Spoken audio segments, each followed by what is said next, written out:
Noel yang sedang Anda dengarkan ini merupakan tayangan perdana eksklusi hanya di Manoel, platform sastra Indonesia. Bab 5. Bug. Bug.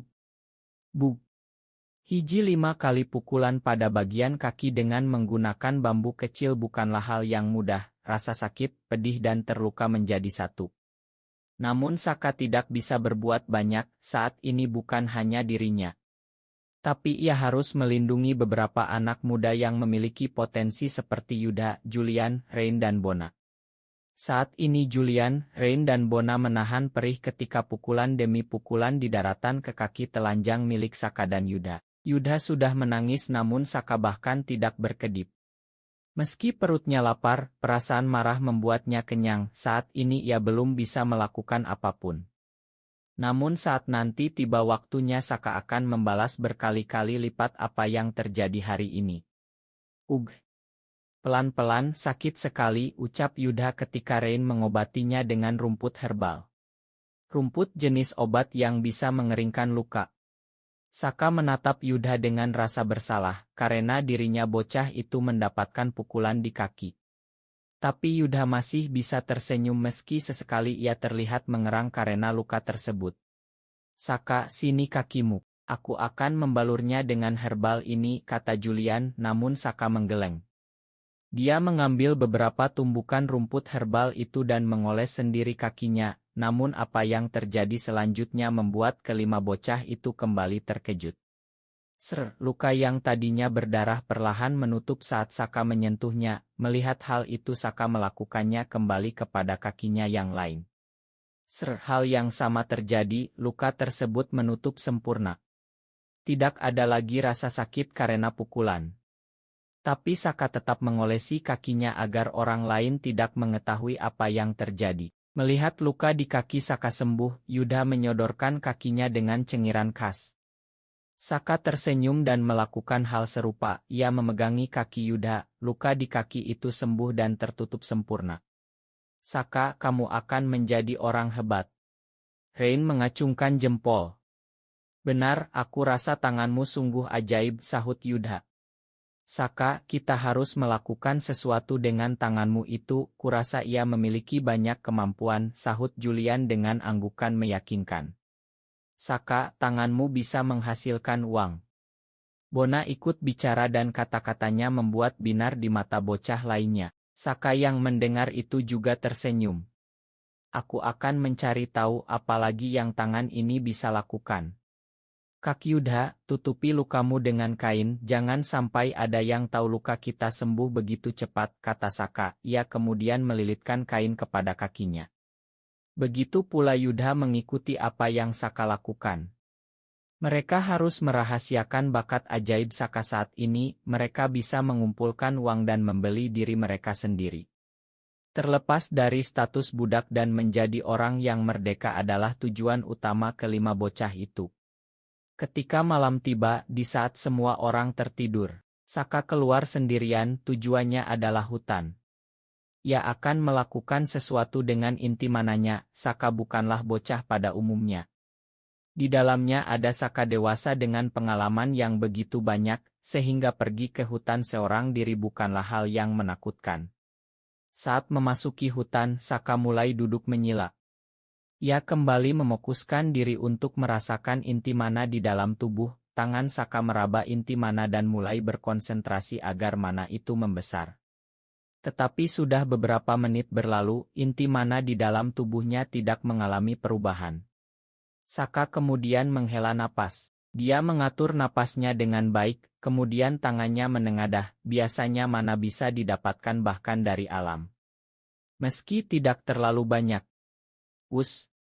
Sesuatu terjadi di luar perkiraan, mana yang terserap dari alam begitu besar, sehingga hampir terjadi ledakan mana di dalam tubuh Saka.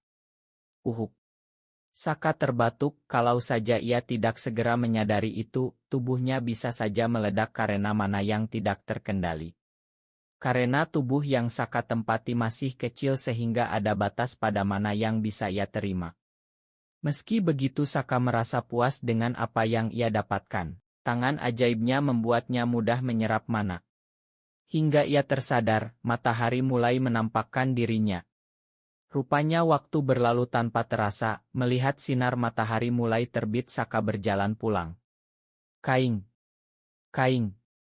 Seekor anjing liar terluka, sepertinya ia terkena jebakan para pemburu. Saka kemudian mencoba melepaskannya dari jebakan tersebut. Namun anjing itu terluka di bagian kakinya. Melihat luka itu membuat Saka teringat dengan kemampuan tangannya, apa perlu ia mencoba mengobati anjing itu. Set. Tap.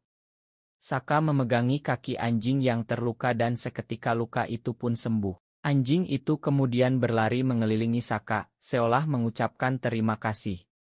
Pergilah dan jangan terkena jebakan lagi, kata Saka, seolah paham anjing itu kemudian pergi masuk ke dalam hutan lebih jauh. Saka pun bergegas pulang sebelum ada yang menyadari kepergiannya. Bahkan ia merasa aneh, ia tidak tidur semalaman, seharusnya setelah membentuk inti mana, ia akan merasa kelelahan. Tapi Saka malah merasa segar, tidak mengantuk dan lelah. Saka, dari mana saja kamu? Tanya Rain buru-buru ketika Saka memasuki kamar. Aku dari hutan, Saka kemudian berbisik, sepertinya aku juga bisa mengobati hewan. Rain menatapnya takjub dan menutup mulutnya. Itu hal yang luar biasa, sahut Rain hampir berteriak. Saka kemudian terkekeh, meski begitu ia sempat meletakkan jari telunjuk ke bibirnya dan Rain mengangguk paham. Lalu apa lagi yang kamu lakukan di hutan? Tanya Rain. Hanya berjalan-jalan, jelas Saka, bukan tidak ingin memberitahukan tentang kemampuannya mengendalikan mana. Hanya saja Saka tahu saat ini belum tepat untuk memberitahu para bocah tentang kemampuannya yang lain. Saat nanti mereka memasuki perguruan Sunan, di saat itulah waktu yang tepat untuk melatih mereka. Begitu pikir Saka. Hei, cepat bangun. Julian datang dan memberi peringatan kepada mereka. Tuan Besar dan Nyonya akan berangkat ke pusat kerajaan. Semua pelayan dan budak diminta berkumpul, jelas Julian lagi. Mendengar itu Saka dan Rain keluar dari kamar. Sudah ada banyak pelayan yang berkumpul, biasanya Tuan Besar akan memilih satu pelayan atau budak untuk melayaninya selama di pusat kerajaan. Jadi ia akan mengumpulkan semua pelayan maupun budak untuk dipilih. Kamu dan kamu, Tuan Besar Wijaya menunjuk Saka dan pelayan wanita yang akan pergi. Pelayan wanita itu terlihat sudah cukup berumur, meski begitu ia terlihat cekatan sehingga diperintahkan untuk ikut. Tapi Saka, apa alasan Tuan Besar membawanya?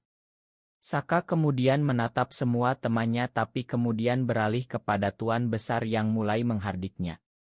Apa yang terjadi kepada kakimu? Tanya Wijaya. Dia aku hukum karena melakukan kesalahan, sahut Lastri.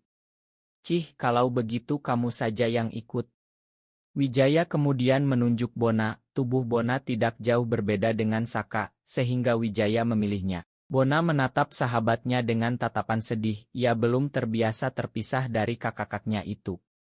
Tapi Rain memegang kedua bahunya dan berkata, asal kamu bekerja dengan baik dan tidak membuat kesalahan maka kamu akan aman.